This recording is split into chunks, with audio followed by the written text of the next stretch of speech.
అందరికీ నమస్కారం। ఈ రోజు మనం హిమాలయ యోగి సౌరపీఠాధిపతులు యోగి ప్రభాకర్ జీతో ఉన్నాము। వారిని అడిగి ఆధ్యాత్మిక విషయాలను తెలుసుకుందాము। అయితే ఇంతకు ముందు వీడియోలో మనం కుండలికి సంబంధించిన కొన్ని విషయాలను తెలుసుకున్నాము। ఈ రోజు సంపూర్ణమైన విషయాన్ని బాబాజీతో పంచుకుందాం। బాబాజీ, సౌరయోగ సాధనలో కుండలి శక్తికి వేరే పేర్లు ఉన్నాయి అన్నారు కదా, వేరే పేర్లు ఉన్నప్పటికీ కుండలి శక్తి మాత్రం జాగృతి అవుతుందా సౌరయోగ సాధనలో? ఇప్పుడు కుండలిని అనేటటువంటిది అది కుండలిని యోగం అనే దాంట్లో కుండలిని అనేటువంటి పేరుతో పిలువబడేది శక్తి. అది సౌరయోగ సాధనలో అది యొక్క ఛాయ సంజ్ఞ ఈ శక్తులుగా చెప్పబడుతుంది. అంటే సౌరశక్తి డార్మెంటరీకి వచ్చినప్పుడు, అంటే పాంచభౌతికమైనటువంటి ఈ యొక్క చక్రాలు దాటి కింద మూలాధారంలో ఉంటే ఈ ప్రపంచంలో ఉన్నటువంటి విషయాల వైపు ఈ శక్తి పనిచేస్తుంది. అంటే డే టు డే లైఫ్ ఏదైతే ఉందో, ఓ మనిషి జీవన విధానం ఎలాగైతే ఉందో ఆ జీవనానికి సంబంధించినటువంటి శక్తిగా మారుతుంది. అదే తీసుకుని వెళ్ళి సహస్రారం వైపు వెళ్ళిపోతే అది సూర్యశక్తిగా మారుతుంది, అంటే విశ్వశక్తిగా మారుతుంది. ఇది నీకు అంటే బ్రీఫ్గా చెప్పాలంటే. అంచేత అక్కడ ఏ కుండలిని అని పేరు పెట్టి పిలిచినా, ఇక్కడ సౌరశక్తిగా పిలిచినా, ఛాయాశక్తిగా పిలిచినా, లేకపోతే సంజ్ఞా శక్తిగా పిలిచినా, శక్తి అనేది ఒకటే, పేరు మారచ్చు. అంటే ఒక్కొక్క పద్ధతిలో ఒక్కొక్క రకమైనటువంటి పేరు పెట్టి పిలుస్తాం. కాబట్టి మనం లోపల ఉన్న శక్తిని ఏ విధంగా దాన్ని జాగృతి చేసి ఈ ప్రాపంచికమైనటువంటి విషయాల నుంచి, అంటే లౌకిక విషయాల నుంచి అలౌకిక శక్తిగా మార్చడమే సాధన. ఆ సాధన సౌరయోగ సాధనలో ప్రతి ప్రాణిలో కూడా కుండలిని శక్తి ఉంటుంది కదా, ఈ కుండలిని శక్తి ప్రాణిలో ఎప్పుడు ప్రవేశిస్తుంది? కుండలిని శక్తి అని కాదు, మనం ఒక రకంగా మనం జ్ఞానపరంగా చూసినప్పుడు ఆత్మశక్తి అంతా కూడా. ఆత్మ పరమాత్మ అంటారు. ఇక్కడ ఆత్మశక్తి ఉందని, ఇక్కడ పరమాత్మ శక్తి ఉందని అనుకున్నాం. ఈ ఆత్మను పరమాత్మలో చేర్చడం సాధన అవుతుంది. ఎప్పుడు వస్తుంది అంటే ఆత్మశక్తి, ఆత్మ అంతా సర్వాంతర్యామైనటువంటి శక్తి ఉంటుంది. కానీ ఆత్మ, జీవాత్మ, పరమాత్మ అని పేరు పెట్టారు. ఎప్పుడైతే గత జన్మ నుంచి మనం క్రోధి చేసుకున్నటువంటి సంస్కారాలు అనేటువంటి బబుల్ అంటే ఏంటి? ఒక బుడగనుకో, దాని లోపల గాలి ఉందనుకో, ఆ గాలి జీవాత్మ అవుతుంది. ఎందుకంటే కవర్డ్ విత్ సంస్కారం అనేటటువంటి ఒక పొరని కలిగి ఉండి దాంట్లో బంధించబడితే అది జీవాత్మ అవుతుంది. ఆ పొరను తీసేయడం అనేది సంస్కారరహితంగా చేయడం. అంటే గత జన్మ సంస్కారాలు, వాసన లేకపోతే మనం పరమాత్మలో అయిపోయాం. అంటే ఈ గాలి మొత్తం విశ్వంలో ఉన్నటువంటి గాలిలోకి ఎలా అయితే కలిసిపోతుందో ఆ విధంగా సాధన చేసి దేనికంటే మనలో ఉన్నటువంటి గత జన్మల నుంచి క్రోధి చేసుకున్నటువంటి సంస్కారం, అది ఇప్పుడు భాషలో చెప్పాలంటే డేటా అని, collected data from the external world and previous births and genetic impressions. All impressions will be delete. అన్ని సంస్కారాలు, అంటే సంస్కారం అంటే మంచిగా వాడతారు కానీ అలా కాదు. సంస్కారం అంటే ఇంప్రెషన్స్ అన్నమాట. గత జన్మ నుంచి నువ్వు క్రోధి చేసుకున్నట్టుంది, ఏ జన్మలో ఏది సంస్కారంగా మారిందో దాన్ని వాసనలు అంటారు. వాసన రాహిత్యాన్ని పొందడానికి చేసే ప్రయత్నం పేరు సాధన అంటారు.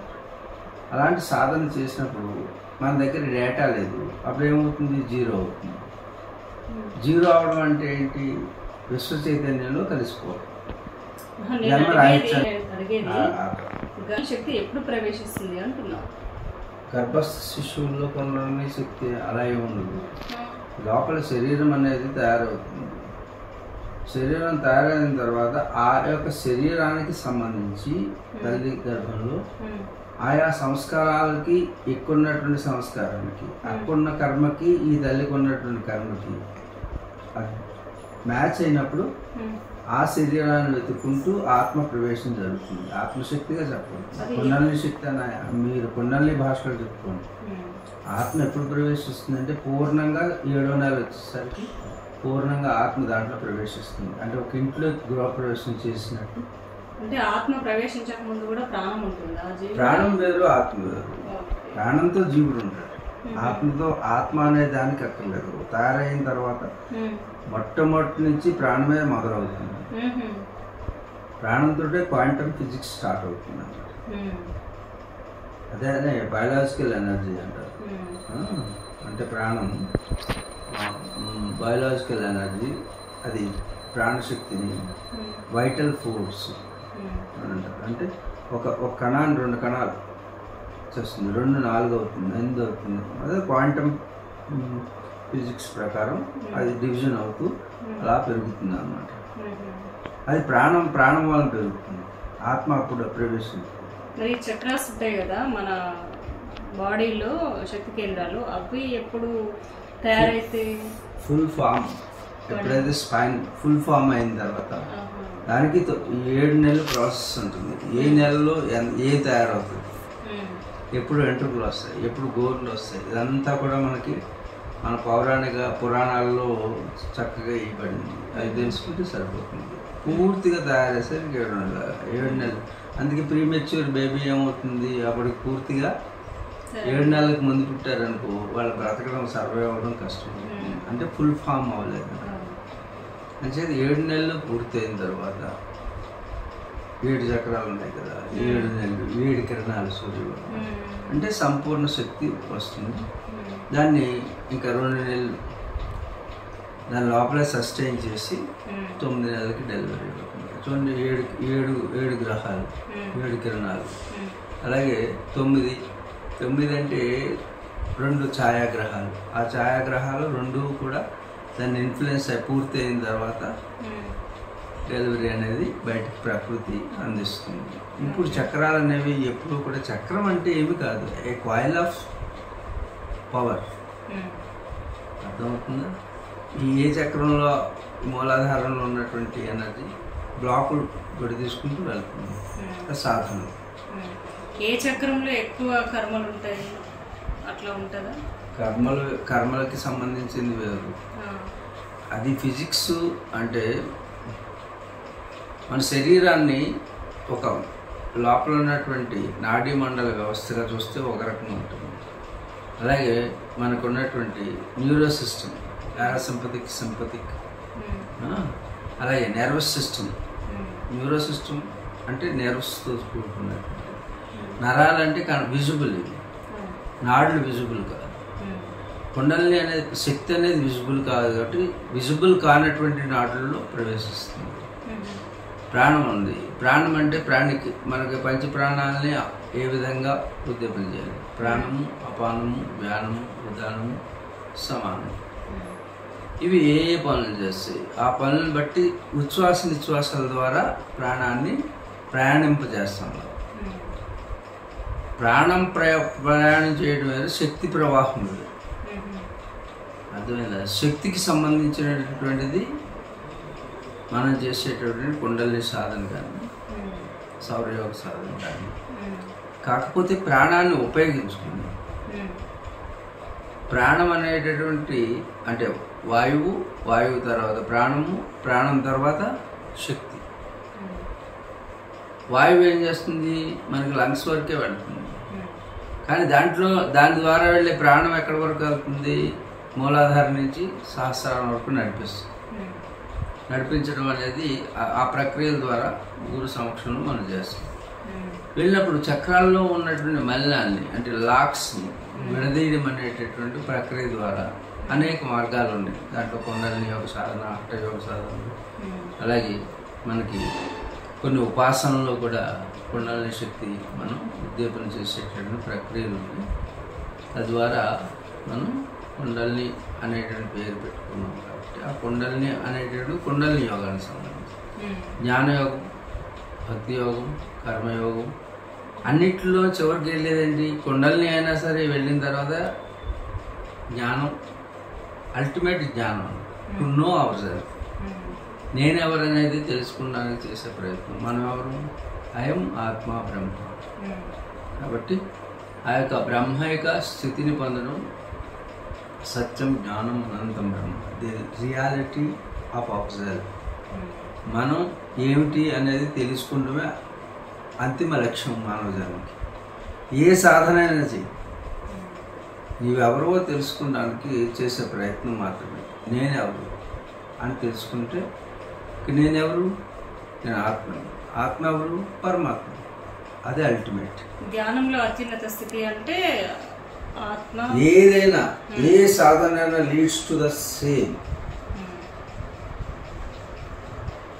ఏ సాధన యొక్క అంతిమ లక్ష్యమైనా నీవెవరో నీకు తెలియడం అంతే. మనం ఇంకొకటి ఏదో తెలుసుకుందాం కాదు, ఇవన్నీ తెలుసుకునేది నీవెవరో నీవు తెలుసుకున్నానికి. అందుకే రమణ మహర్షి అన్నీ తెలుసుకోక్కర్లేదు, నువ్వు తెలుసుకోండి.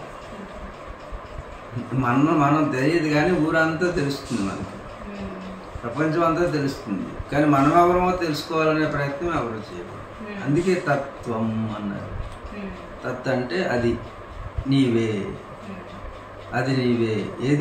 ఏదైతే నువ్వు తెలుసుకోవాలని ప్రయత్నం చేయడానికి పుట్టావు, జన్మ తీసుకున్నావు, అది తెలుసుకోవడానికి మొత్తం అంతా తిరుగుతున్నావే.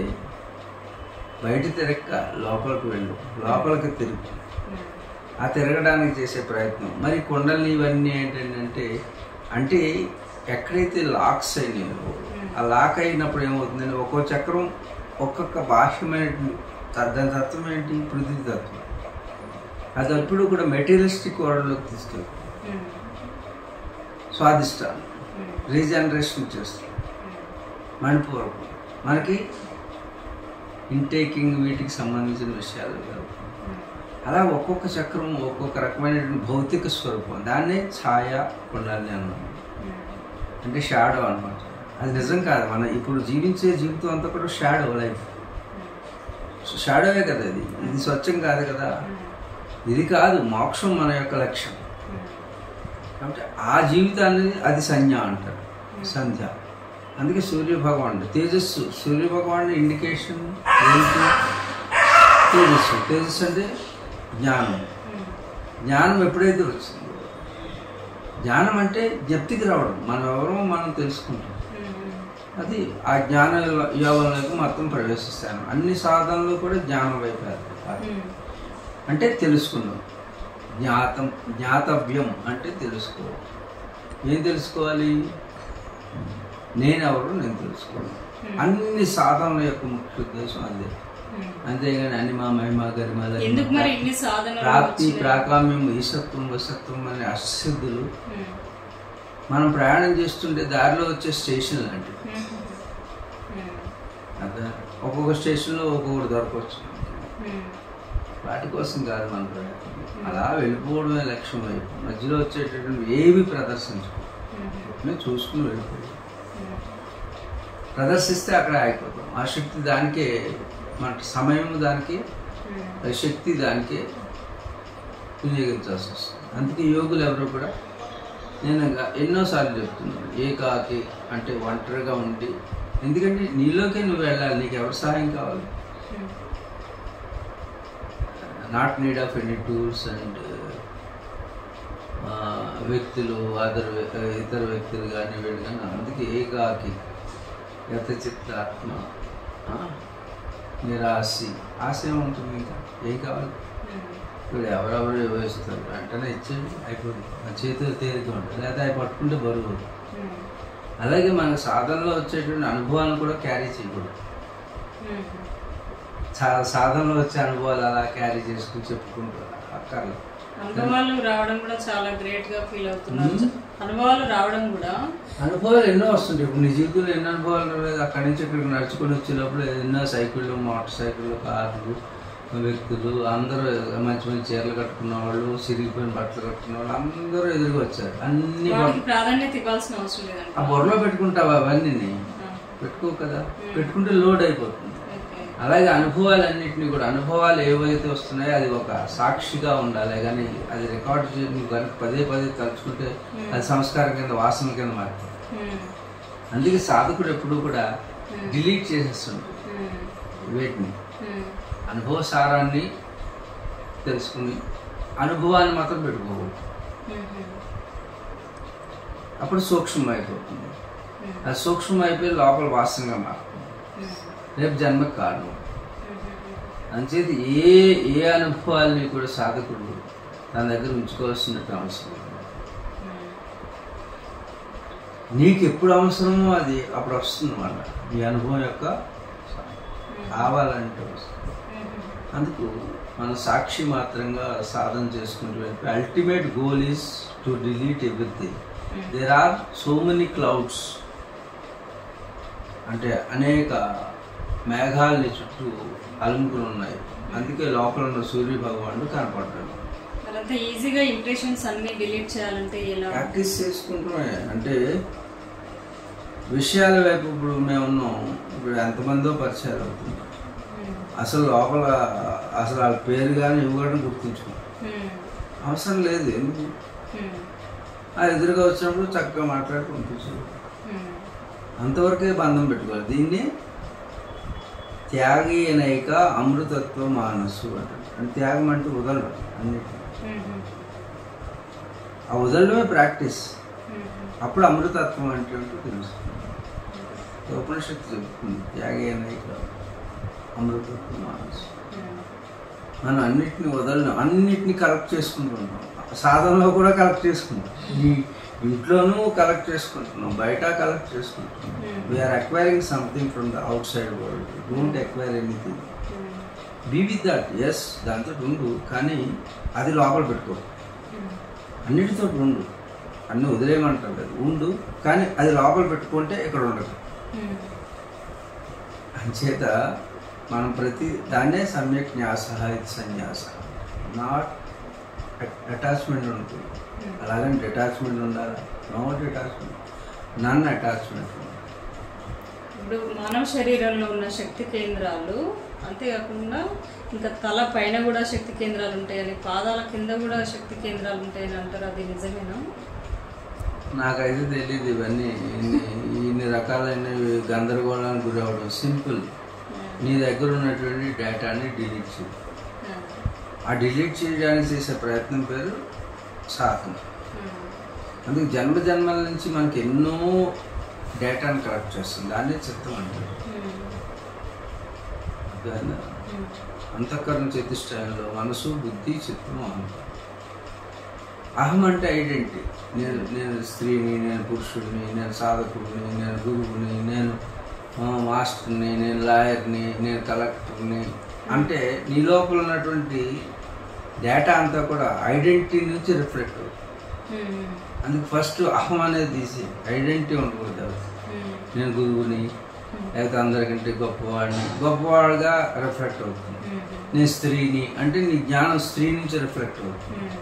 నేను లాయర్ని అంటే చూడు, అక్కడ ఒక లాయరు, ఒక ఇంజనీరు, ఒక పోలీసు ఉన్నాడు. యాక్సిడెంట్ జరిగితే లాయర్ అంటాడు వెంటనే కోర్టుకు తీసుకెళ్ళమంటాడు, డాక్టర్ అంటాడు వెంటనే హాస్పిటల్కి తీసుకెళ్ళమంటాడు, పోలీసు అంటాడు ఆగండి కేసు రాయకుండా తీసుకెళ్ళి ముందు ఈ లోపు చనిపోతాడు ఎవరినైనా. అంటే వారి యొక్క అక్కడ జరిగిన ఇన్సిడెంట్ ఒకటే అయినప్పటికీ ఎవరు ఆలోచన ఐడెంటిటీని బట్టి వాళ్ళు దాన్ని ప్రజెంట్ చేస్తారు. అందుకే ఐడెంటిటీ అనేది ముందుగా కోల్పోవాలి మనం. అంటే నేను ఫలానా సాధకుడిగా మారాలంటే నేను ఇది అనేది మర్చిపోవాలి. నేను ఆత్మని అనేటటువంటి వాడుగా ఉండాలి. ఆత్మకి ఏది అంటుంది. అలాగే మనకి ఏది కూడా మనం తీసుకోకుండా ఉండేటటువంటి మన ఎదురుగా ఎన్నో విషయాలు వెళ్తుంటాయి, ఎన్నో సాధనలో ఎన్నో అనుభవాలు వస్తుంటాయి. వాటితో ఎలాంటి సంబంధం లేకుండా మనం వాటిని వాచ్ చేసుకుంటూ ముందుకు వెళ్ళిపోయి ఏ విషయాన్ని విషయరాహిత్యాన్ని పొందడం. విషయరాహిత్యమే మనకి అంతిమ లక్ష్యం అన్నమాట. అన్ని శాస్త్రాలు అదే చెప్తాయి. ఉపనిషత్తులు చెప్పిన, వశిష్ఠ గీత చెప్పిన, భగవద్గీత చెప్పిన జ్ఞానం మీకు అల్టిమేట్ ఏంటంటే జ్ఞాతవ్యం. అంటే జ్ఞానం ద్వారా తెలుసుకో. ఏం తెలుస్తుంది? జ్ఞానం వలన నువ్వు ఇది కాదని తెలుస్తుంది. ఇది కాదు, అది అంటే తత్వం, అది నీవు అని చెప్తుంది. ఇదే తత్వం. బాబాజీ, సంకల్ప బలం ఉంటే ఏదైనా సాధించుకోవచ్చు అంటారు కదా, మరి సంకల్పం ఎలా చేయాలి? మనసులో సుదీర్ఘమైనటువంటి, ఇప్పుడు చెప్పాను కదా, ఈ జగత్తంతా కల్పనే, కల్పన ద్వారానే ఏర్పడింది. నీ మనసులో మొట్టమొదటి అనుకుంటావు నాకు ఇది కావాలని, దానికోసం వెతుకులాడుతావు, దాని మీద ధ్యానం చేస్తావు. అందుకే నీకు కల్పధ్యానం కూడా సౌరయోగ సాధనలో కల్పధ్యానం అంటే భౌతికంగా రావు, భౌతికమైనటువంటి సంపదను సృష్టించుకుంటాం. అదే ధ్యానం అంటే ఈ సంపదలన్నీ కోల్పోవడం, లోపల ప్రయాణం చేయడం, బయటికి ప్రయాణం చేయడం, రెండు నేర్పుతాం. కాంట్రాస్ట్, రెండు లైన్లు. నువ్వు భౌతిక స్థితి కావాలనుకుంటున్నావు, భౌతికంగా ఎదుగు. బయట పెరిగేవా లోపల తరుగుతుంది, లోపల పెరగాలంటే బయట తగ్గాలి. ఏది కావాలో నిర్ణయించుకో, అందుకే రెండు ఎదురుగా పెడతాం. ఇప్పుడు ప్రాపంచికంలో కూడా కొన్ని అవసరాలు ఉంటాయి, అవి కూడా పొందాలి. అట్లా పొందాలనుకోవడం తప్పేం కాదు కదా. పొందాలి అలా కాదు, నువ్వు రోగం తగ్గాలి అనేటట్టు ఒక ప్రాసెస్ చెప్తావు. దాన్ని మనస వాచ కర్మణ, నీ లోపల ఉన్న శక్తిని అలైన్మెంట్ చేస్తే ఎదురుగా రూపం వస్తుంది. నీ లోపల శక్తి రూపధారణ చేస్తుంది. ఇది ఏదైనా కల్పన చేయండి. చూడండి, ఇంత ఆస్తి సంపాదించండి, ఆస్తి సంపాదించడానికి ఆయువు తరిగిపోతూ వస్తుంది, దానిలో ఉన్న శక్తి విహీనం అయిపోతుంది. ఎందుకంటే అనేక విషయాలు లోపల పెట్టుకుంటారు. విషయాలు ఎప్పుడైతే లేవో, విషయాలు అనేవి మేఘాలు లాంటివి, అప్పుడు క్లారిటీ వస్తుంది. సూర్య భగవానుడి తేజస్సు సంపూర్ణంగా మనకు తెలుస్తుంది. అలాగే మనలో ఉన్నటువంటి సౌరశక్తి వికాసం జరుగుతుంది. అసలు చూసావు కదా, ఏం తింటలేదు కదా. మామూలు మనుషులు ఎంత తింటారు? ఇక్కడ ఏం తినాల్సిన అవసరం లేదు, మీరు తెచ్చిన అక్కడే ఉంటాయి. మనం ఎప్పుడు కూడా ధ్యానావస్థలోనూ లోపలికి వెళ్ళిపోతే ఈ శరీరం యొక్క పోషణ అనేది పెద్దగా అవసరం ఉంది. ఉచ్ఛ్వాస నిశ్వాసాలు కూడా అవసరం. ఎందుకంటే అంత ప్రాణాయామం అనేది మొదలవుతుంది. కేవల కుంభకం అనే స్థితి వస్తుంది మనకి. అంటే బయట ఉచ్ఛ్వాస నిశ్వాసాలు ఆడవు, ధ్యానంలో ఉండదు, స్టాప్ అయిపోతుంది. దాన్ని కేవల కుంభకం అంటారు. దాని అంతటా తాగాలి, మనం పట్టుకోకూడదు. అవసరం లేదు కాబట్టి బయట వాయువుని తీసుకుంటాం. మామూలుగా శ్వాస మీద ధ్యాస చేసే వాళ్ళు కూడా శ్వాస మీద అబ్జర్వ్ చేసినప్పుడు కూడా శ్వాస ఆగిపోతుంది, అది కూడా ధ్యానమే కదా. శ్వాస ఆగిపోవడం అంటే కేవల కుంభకం. కేవల కుంభకం ఎప్పుడైతే జరిగిందో చెలే వాతే చెలే చిత్తే అంటారు. అంటే వాతం అంటే గాలి. ఈ గాలి ఉచ్ఛ్వాస నిశ్వాసాలు ఎప్పటి వరకు జరుగుతాయో అప్పటి వరకు మనస్సు చంచలం అవుతూనే ఉంటుంది. అందుకే త్రిపుటి అంటే దృష్టి, శ్వాస, మనసు, ఈ మూడు ఏది కదిలినా మూడు కదులుతాయి. అందుగురించి ముందుగా మనకి అందుబాటులో ఉన్నది ఏంటంటే శ్వాస, కాబట్టి దాన్ని బంధించడానికి ప్రయత్నం చేస్తాం. అందుకే ప్రాణాయామం ముఖ్యం భూమిక. ప్రాణో హి భగవాన్ ఇస, ప్రాణో విష్ణు పితామహ, ప్రాణేన ధార్యతే లోక, సర్వం ప్రాణమయం జగత్తు అంటారు. అందుకే ప్రాణాయామం అనేది చాలా ముఖ్య భూమికను వహిస్తుంది. ఆత్మానుసంధానం చేయడంలో, అన్ని శక్తుల్ని మనం పొందడంలో ప్రాణాయామాన్ని చక్కగా అనుసరించినట్టయితే, కేవల కుంభక స్థితి వచ్చినట్టయితే మనసు దాని అంతటా వృత్తుల్ని ఆగిపోవడానికి ఆపడానికి ప్రయత్నం చేసేది గొప్ప ప్రక్రియ యమ నియమ ఆసన ప్రాణాయామ. ఈ ప్రాణాయామం ఏం చేస్తుందంటే, ఈ 4 అటు 4 ఉన్నాయి అష్టాంగ యోగంలో. యమ నియమ ఆసన ప్రాణాయామ ఇక్కడ వరకు మనం చేయాలి. ప్రత్యాహార ధారణ ధ్యాన సమాధి. ఈ ప్రత్యాహారం అనేది బ్రిడ్జ్ లాంటిది. అవతల మిగతా అన్నీ వాటంతటా వస్తాయి, మీరు చేయక్కర్లా. ధ్యానం మీరు చేయక్కర్లా, ఇవి మీరు పొందితే వాటి అంతటా అవే మీ దగ్గరికి వస్తాయి. ఇది యమ నియమ ఆసన ప్రాణాయామం. ఎంతవరకు మీరు చెయ్యాలి. చేస్తే ఏమవుతుందంటే ప్రత్యాహార స్థితి వస్తుంది. ప్రత్యాహారం అంటే ఇంద్రియాలు అటువైపు తిరుగుతాయి, అంతర్ముఖం అవుతాయి. ఇంద్రియాలు బయటికి వాటికి ఆహారం, చెవులకు ఆహారం ఏంటి? శబ్దం. కళ్ళకి దృశ్యం. అలాగే నాలుకకి రుచి, చర్మానికి స్పర్శ. ఇవి బయట మీరు చిన్న సౌండ్ అయితే ధ్యానంలో ఏంటి అలర్ చేస్తున్నారు అంటే చెవులు బయటే ఉన్నాయన్నారు.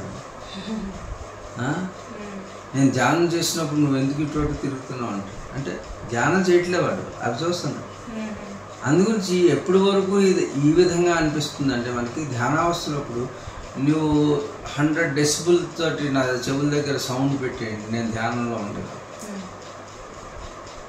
అలాగే ఒంటి చుట్టూ వేడి పెట్టండి, చల్లదనం పెట్టండి, అప్పుడు కూడా స్థితి మారినటువంటి ఒకనొక పోస్చర్ మారకూడదు, ఎక్స్ప్రెషన్ మారకూడదు. మారిందంటే నువ్వు ధ్యానంలో లేవు, బయటే ఉన్నావు. అందుకే బయట ఎప్పుడు ఉంటాం మనం, అన్నీ వినపడుతుంటాయి, అన్నీ కనపడుతుంటాయి. అసలు రియల్గా ధ్యానంలో ఉన్నప్పుడు ఏమవుతుందంటే శబ్దస్పర్శ రూపరస్కందాదుడికి అతీతం అయిపోతుంది, ఉచ్ఛ్వాస నిశ్వాసాలు ఆగిపోతుంది. కేవల కుంభక స్థితి వచ్చినప్పుడు మనసు చంచలం ఆగిపోతుంది. అప్పుడు ఆ మనసు ఏం చేస్తుందంటే ఇంట్రోవర్ట్ అవుతుంది, అంటే లోపల పక్క తిరుగుతుంది. ఆ లోపల పక్క వెళ్ళిన తర్వాత అది లోపల ఇంకేముంది, ప్రత్యాహారం అయిపోయిన తర్వాత ధారణ జరుగుతుంది. ధారణ అంటే ఇంకా అది ఎటు కదలట్లేదు, focus on only one object ఉంది. Focus leads to one object. ఆ ఆబ్జెక్ట్లోకి వెళ్ళినప్పుడు దాన్ని ధారణ అంటారు. ఆ ధారణ తైలధారలు అవిచ్ఛిన్నంగా సాగితే ఒక జేయ వస్తువు మీద దాన్ని ధ్యానం అంటారు. ధ్యేయము ధ్యాత మధ్యలో జరిగే ప్రక్రియ ధ్యానం. ధ్యేయ వస్తువు, నువ్వు దేన్ని ధ్యానం చేస్తున్నావో అది ధ్యేయం, చేసేవాడు ధ్యాత, జరిగేది ధ్యానం. అంటే అవిచ్ఛిన్న ధారణ ధ్యేయ వస్తువు మీద ధ్యాత ఉంచగలిగితే దాని పేరు ధ్యానం. అదే ఈ ధ్యాన ప్రక్రియ ద్వారా ఏమవుతుందంటే ఇలా వెళ్ళి దాంట్లో ఒకటే ఉంటుంది. ఇప్పుడు 2 ఉన్నాయి కదా, 2కు బదులు 1, 1గా మారిపోవడం, 2 1గా మారిపోవడం, అదే సమాధి. ఈ సమాధి స్థితిని పొందినటువంటి వారికి ఆ మోక్షం అనేది సిద్ధిస్తుంది. ఇది అష్టాంగ యోగ ప్రక్రియ. చాలా థ్యాంక్స్ బాబాజీ, చాలా చక్కగా వివరించారు. ధన్యవాదాలు బాబాజీ. సర్వం శ్రీ సూర్యనారాయణ పరబ్రహ్మార్పణమస్తు. ఓం శాంతి శాంతి శాంతి.